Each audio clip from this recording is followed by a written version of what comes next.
Welcome back to the Shankly Sessions, the Liverpool podcast we bring you each and every week on the Dynamo Podcast Network. This is your instant match reaction. Liverpool 3, Crystal Palace 0.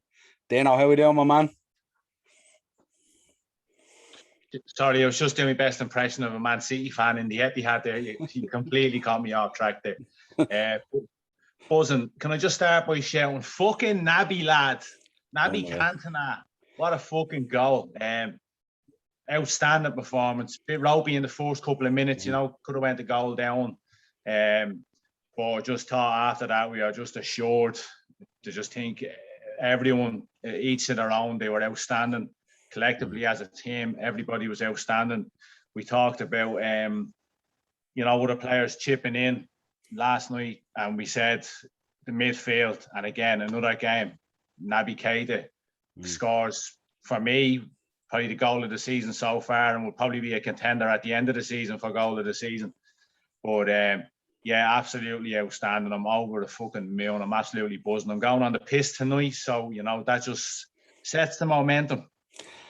I want to reference the preview that we did, because on the preview we said that we were worried about the crowd, which was fairly evident. The crowd were terrible today, I think. Yeah. We also said that goals would be pitched in from other areas of the pitch. Naby with an absolute thunderbolt. The only thing I was missing from that Naby goal, if he had been in the cream shirt, he could have turned the collar up like Cantona. Would have been class. The celebration, though, because he just, when the camera goes to him, he's just like, yeah. And you can just, I think that goal just epitomised the performance today, because other than Alisson, everybody flocked to him. Virgil van Dijk was standing laughing to himself. It was just outstanding. It topped off a wonderful performance, because there was times where Palace could have nicked the goal. I thought Big Ibu was outstanding today. There was a couple of times he was cut short, probably showing a bit of inexperience, but there were times where he showed that he's on his way to being a commanding, he's on his way to being one of the best centre-backs in the world. And I'm not just saying that being a Liverpool fan, but at times today, his pace, when he was cut out, the pace to get back in and just get that touch, he was outstanding today. I thought Virgil coming back in, I know a lot of fans are worried, will he lose a yard of pace? Will he be the way he was? 5 games, 4 clean sheets, no one's dribbled past him, 1 goal conceded and an assist. He's been outstanding since he came back in. I thought Samiskas and James Milner were outstanding. Mo, what more? We're running out of superlatives for Mo Salah. That goal was unbelievable. I think 100, and he's 99. He's the 100 goals for 100 Premier League goals, but for Liverpool, he's got 150 games, 99 goals, 2 golden boots, 1 Premier League title, 1 Champions League title.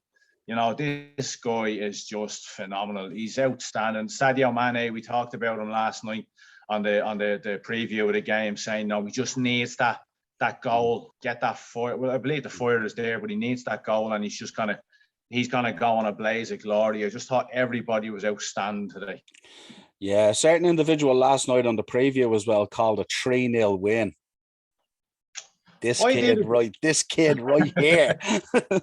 I was just like, I think we could have. I was looking at the stats there again. Like, I know we won 3-0, and I know, we finished the game really, really strong. I thought we were outstanding today. I genuinely do think we were outstanding today. But again, 25 attempts on goal, 10 on target. I know we scored 3. We're going to give someone a hiding one day about 7 or 8-0, and it's not going to be surprising to, I don't think, anybody. I was watching the Soccer Saturday, the build up, and Paul Merson said, he's like, this Liverpool team, the only guilty pleasure I have in watching them is that the lack of killer instinct in goal. But yeah, we're still winning games 3-0. We're still beating AC Milan 3-2. You imagine if we had, I'm not saying we don't have anybody that's lethal in front of goal, because Mane's record, he's 100 goals and 224 appearances. But Mo Salah as well. If you imagine I'm just saying, for instance, you imagine you put Erling Haaland into that team. I'm just using him as an example. Someone who's just a predator in front of goal. Like, there is going to be a game where we're going to beat someone 6, 7, 8-0, and I won't be surprised, because it's coming. Yeah, the start was a bit haphazard, wasn't it? We got out of the blocks very slow and looked a bit kind of all over the place, but we did settle into the game. What was your making on the penalty shout at the start for Palace? The Come here, talk the look. talk the talk on TV was if it was the other end, they probably would have given it to us. Now I know that's hard to call, but No, for me, it wasn't a penalty. mm, You're always going to hear that, especially with it being at Anfield. It was the same at the Stratford end and Old Trafford. You know what I mean? The pundits do like to chime in with that kind of stuff. But I don't think it was a penalty personally. And yeah, you'll get a lot of people who won't, like, who will agree with me. But you'll also get a lot of people who probably aren't Liverpool fans who'll say it was a penalty. We've had decisions that we felt strongly that there should have been penalties or sending offs, and it's just in the way the game is nowadays, it's literally a toss of a coin. yeah. So I genuinely don't think it was a penalty. What was your opinion? Yeah, no, I think it would have been. I think it would have been a tough call. So I suppose so early in the game as well. But I have to say I was very, very impressed with our Greek scouser in the team. There's a kind of a little nastiness to him as well, isn't there? Like Robbo, he likes to get stuck in, doesn't he? Do you reckon that him and Robbo, well, have been having a few chats during the summer because especially in the Premier League, you look at some of the wingers that are in that league, who are fancy, and you need to have that bit of bite in you. You need to let them know that you're there, because these guys will try and get it. Will try and have you in their pocket. They'll try and stitch you up, and like we've got the best left back in the world playing in our team. So, I was surprised when I seen that Samiskas was starting today, but then again, off his the two games that started, like his first two starts at the start of the season, he didn't put a foot wrong for me. He had that little, mishap where Milner gave him the clatter in the face and told him, like, look, wake up. It's first whistle till the last whistle.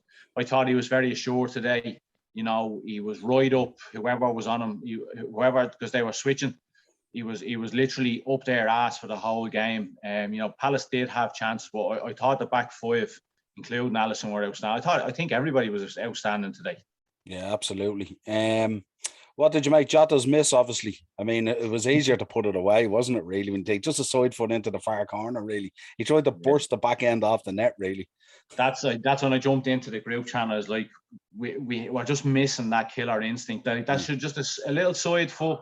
That the keeper was already in the air when the ball came to him. So on another day he just taps that into the opposite corner. I know it is what it is. If the game had finished 1-1, and you're going to sit here and overly criticise missed chances, but we killed off the game in the end. We got the 3-0 win, so we'll put that to bed for today. But there will be times where the three goals don't go in, and you're saying to yourself, we gotta find that. Like, I always, when I see them kind of chances missed, Robbie Fowler always comes to mind, because he's the most natural goal scorer I've ever seen. And I think players just miss that little bit of killer instinct. Mo Salah's guilty of it at times. Sadio has been very guilty of it at times. Bobby's being guilty of it. Diogo today, but like on another day, he buries that every day of the week. But their keeper was out. I thought he was phenomenal today as well. He made some really, really good saves. So, but put the hand up and say kudos to him. But again, I'm not going to be overly critical of the team with how the performance went. The stats speak for themselves. If that had been 5 or 6, we wouldn't be sitting here surprised. Yeah. Palace, in fairness to them, came to play football as well, didn't they? Vieira has them. He has a nice shape about them or something like that. They look like through the season they will do damage and they'll be okay. I was worried about them. And mainly worried about even a bit of his naivety, really, in terms of the Premier League as a manager. But he seems to have shook that off and got them fairly organised at this stage. They're a tough team, aren't they? Yeah, fairly. That guy Gallagher is going to be world class. He just keeps them ticking over in the middle of the park. I think we're seeing a new lease of life to Wilfred Zaha as well. We were all Liverpool fans. We were overly critical of him, and like rightly so, about Roy Hodgson. He's one-dimensional. They needed this to happen this summer, where I think 18 players left the club and a lot of people ran out of contracts and stuff. They needed the refresh button to be pressed. And Vieira coming in, a young manager, has a different philosophy. And I think that's why the likes of Zaha and all stayed. I'm I know there wasn't many bids for him came in the summer, but he was trying to force his way out the previous 2 summers. And I think a manager like Vieira coming in, a young manager, put the arm around him, tells him, look, Palace aren't expecting to win the league, but we've seen from the game against Spurs last week, there is something starting to build there. What I will be critical of with Vieira is I thought he should have started Edouard today. I thought if they'd have had it, I think they went with the big man up top, specifically to target Van Dijk and Konate. And for me, there's very few big attacking strikers that are going to put pressure on them too. I think they missed the trick with not starting Edouard. He would have been flying high after last week, coming on 2 goals, scoring his first touch in the Premier League. But no, they're definitely building something there. Kouyaté in the middle of the park, he's a real main machine. That's the Palace have missed that over the years. I know they had, I can't pronounce his name, the captain, what's his name? Milivojevic, yeah. Yeah, and he's been a real stalwart at that club, but they were missing someone like Kouyaté, just being that central, integral piece of the jigsaw in the middle of the park. But I think Palace will have a really good season. They did start really, really well, but as we said last night, we thought that Palace would trouble us, but we both thought that in the end we would be stronger all over the pitch. At times they did kind of trouble us and scare us, but I just thought the class told them at the end of the day. And I think 1 to 11, everybody was outstanding today. Yeah, I think when they got into those final third opportunities, they just lacked a bit of belief, didn't they, really, in themselves, really, which is shocking considering last week they absolutely annihilated Spurs. What was your thinking on Klopp's approach at the moment? We touched on it in the preview, but it's a different approach this year in terms of rotation and all, isn't it? He's no problem bringing the changes.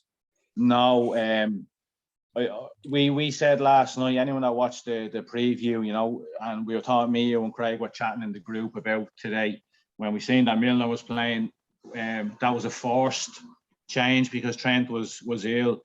I was surprised that Robbo didn't start, but this season, more than ever, we need to have players that are ready to come in. We don't have that Man City quality on the bench. We don't have that Chelsea quality on the bench. But one thing we do have is playing under a manager like Klopp and watching the 1 to 11 that we have, the likes of Trent, the likes of Robbo, the likes of Henderson, the likes of Fabinho. If the attitude in the squad is where we want it to be, i.e. those 2 years where we won the league and we won the Champions League, that rubs off. Everybody has that desire and that passion to work for the fucking badge that's on the shirt. And everybody stepped up. When the window closed and we didn't bring anyone in, I said that Naby, he's got a massive opportunity now. I think Naby's been outstanding since the start of the season when he's being called upon, and he thoroughly deserved that goal today. If he'd have scored a tap in today, I'd be sitting here buzzing for him, but to score a goal like that.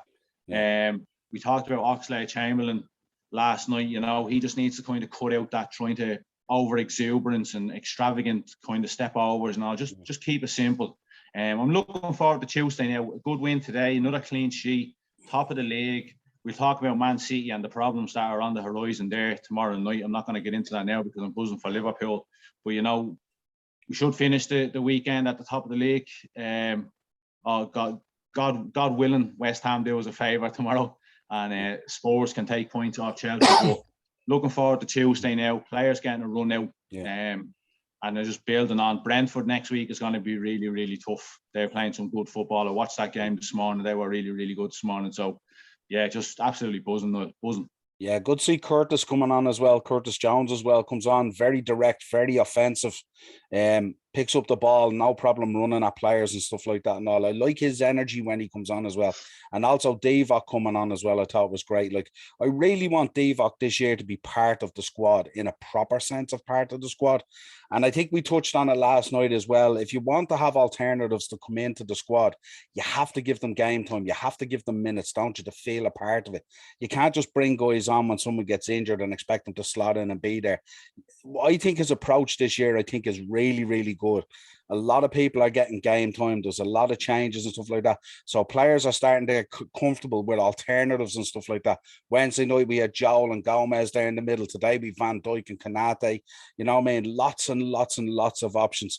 you know, for a team that we were worrying so hard in terms of transfers and in terms of our bench being a certain way, and I know obviously we're not as strong at times as Chelsea or City or whatever it is, but certainly we're beginning to develop alternatives there, aren't we? That doesn't worry us too much. I seen Costas in the team today. I wasn't worried at all.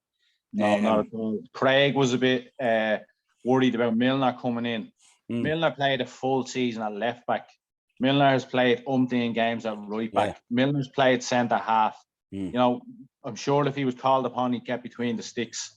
I'm not worried wherever Milner starts in that team. I'm not worried whatsoever, because they talked on it. I think it was about the 85th minute where he gives away those silly fouls that he always does, and he gets up and puts the hands up and he says to the ref, really, really sorry, and he gets away with the yellow cards. He's the model experienced professional that every team would love to have, because he knows exactly what he's doing. He knows where to make those challenges. He knows when to pull the short. He knows when to step across. You know what I mean? I don't want to put the blinkers on it, but he seems to get away with it every time he does it. You know what I mean? And the commentators were laughing at him, saying, "There's James Milner, 56 years of age. He still gets in with those silly challenges and gets up and he's like, oh, sorry, ref. Didn't mean it," and just jogs away and gets away with it. I suppose the worry is he tends to pick up an early yellow card, and that tends to be the worry, you know. Yeah, but if you've noticed, James Milner seems to get the early yellow card, but who's cut out those stupid yellow cards? Thiago. Yeah, that's a big plus for us, because he's not doing it. I think every game that Thiago played last season, first tackle, yellow card. I think Klopp had a chat with him and said, look, need to just take a little bit of a chill pill there, you know, think before you dive in. But no, it's only 5 games in, but look, the Reds have got no money, but we'll still win the league. That's all I have to say on the matter. What you thinking? How do we solve this conundrum of the crowd? What do you reckon? I mean, it's just like we go in there, Champions League games, the place is absolutely buzzing, shaking nearly, the stands are with the crowd. Then we come to match day in the Premier League, and it just seems to. Is it the fact that maybe it's more special when it's under the lights, or that we feel that our history in the Champions League and stuff like that?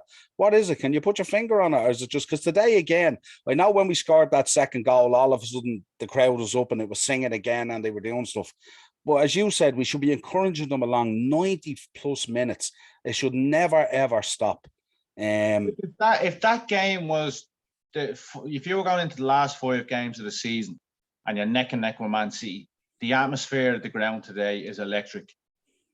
From the first game of the season to the last game of the season, every 3 points helps on that voyage towards winning the league. So this really, really annoys me, and I've said it umpteen times, and I'm sure it annoys Jurgen Klopp too, but he's not going to come out and criticise the fans because he has that bond with them. You know, we've seen what's gone on with Pep this week, and then what happened today, and giving out the free tickets. Again, I'll just nip in the bud at that, but I'm just using that as the example. We're lucky that you know, when they were talking about on Soccer Saturday before, they were talking about, you look at Man City in the Champions League, only a certain amount of fans there. You look at Barcelona during the week of Champions League, only 39,000 in the new camp. Liverpool could have been playing against Tranmere's ladies team in the Champions League on Wednesday night, and there would have been 51,000 people there screaming their fucking heads off. It really, really, really annoys me when I go over to Anfield and it could be the FA Cup game, for instance. Now, that was a derby, so the atmosphere, you know, there's that added edge, and there was a full section of Everton fans. So, you know, they were singing, so we were singing above them. Any late game I've gone over for, other than one that was coming towards the end of the season, if we were in a challenge for the league, it's only when we score the fans are up and they're giving it loads, and then 2 or 3 minutes later it's back sitting down. And to me, it's just like it's commercialized tourists, you know. I can't put my finger on it, Niall, but it really, really does piss me off that you were there on Wednesday night. You video called me when You Never Walk Alone was on. The tears were sobbing our hearts out.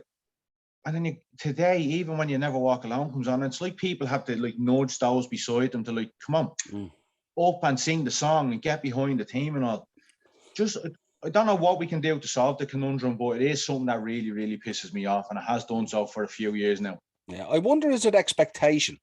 I wonder is, you know, we're going into Wednesday's game, of course, all the history with Milan with the 2 finals. And the expectation is this is a big game. It's a tough game. It's the first game in the group. We need to be there. And then they come in today. And I mean, a lot of those fans that are there today probably would have been there on Wednesday as well. So today they come in a little bit flat and maybe thinking, well, the expectation is we should just steamroll Crystal Palace anyway. You know what I mean? So maybe they don't feel like they need to be up for it. But we've often seen in the past, I mean, we've seen it in that second half against Chelsea. When the crowd aren't up for it, we need that 12th man to push us forward, you know? It rubs off on the players massively. Started the second half on Wednesday night. The atmosphere was electric. We only need to talk about Istanbul. That's the prime example of how much the Liverpool fans can sway a game. Liverpool team sitting in dressing room 3-0 down. You hear the fans singing, "They'll never walk alone." Like it was the game was only starting. You know what I mean? They come out. Obviously, what was said in the changing room, we'll never ever know. But you're walking out to 3/4 of a stadium singing "I'll never walk alone" when you're 3-0 down. It just instills that belief in you. Yeah, some fans expect us to go out and wipe the floor with Crystal Palace.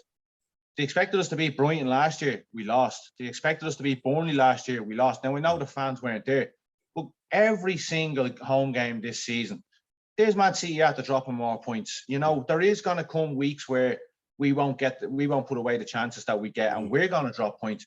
But when Man City are dropping points, going into next week, I know it's a away game, we bring a massive following to away games. Every single home game should be like a Champions League night. I know the Champions League night, it's 3 home games, and, you know, once you get through, it's a look at the draw then. So it's like we really need to push the team to get out of the group stage. But for me, the league games are more important than the Champions League games for me. You know, I want to win more league titles. Winning league titles gets you Champions League football. You win your league games, going into Champions League games, then the momentum is sky high, the confidence is sky high. Rotating, 2 massive changes in the team for two games in a row. Players are going to be rested on Tuesday night now against Norwich. Going into Brentford away, as you know, me and you are trying our hardest to get to an away game. We actually want to fly into Liverpool and travel on the coaches down because of all the famous stories we've been told and we've heard. But like, now every single home game, I don't want Klopp to come out and be like, look, the fans need to make more noise. There's other clubs with massive problems going on at the moment regarding that sort of thing. But, you know, surely to God, there are fans there that are at those games and realise that, you know, the atmosphere isn't what we need it to be for these league games, because we have a massive opportunity now. We're unbeaten. We've conceded 1 goal. You know, we've got a good run of games now before the City game, but we're lucky enough that City game is at home. So, you know, the crowd really needs to start looking at the table now and saying, right, next week we lift to 10%, the following week it's another 10%, and so on and so forth. Because before you know it, the season goes like that, and you're at the back end of it. And like, if you're neck and neck with a team, that's when the fans only seem to step up those last few games if they're needed.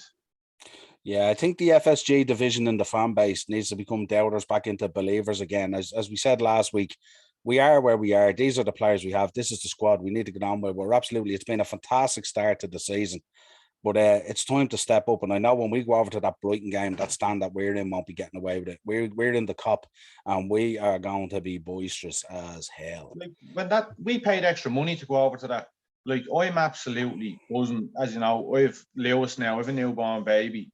I'm in a job now. I don't really want to say too much regarding the job in case anyone from there is listening to the podcast, you know, but I'm under a lot of stress at the moment, you know what I mean, about in work and at home. And I was only saying to the missus last night, I am absolutely living for this trip. I'd love to go on the day trips, but the fact that we're going for 2 days, we're talking about getting that justice for the 97 tattoo. We're going to be recording on site when we're going around. We're going to be in the hotel TIA. You know, bit of luck, we bump into a few ex-players, like we bumped into Sammy Lee as soon as we got into Liverpool the last time around. You know, the beer killer on the drink all day. Build that atmosphere with the fans. Make those friendships that you hope that last forever. Like what happened with you with the Norwegian guy, do you know what I mean? Like that's, you know, that's the way I look at these trips. I don't look as like, I'll go over, just get me program, sit, watch the game. I'll be singing from the first minute to the last minute. And if people around me have a problem, I'll tell them exactly what I think of them. Now, you might see me getting chucked out, but that's neither here nor there at the moment. Not to mention the pressure of helping me to maintain one of the best Liverpool podcasts around as well, but we won't get into that at the moment.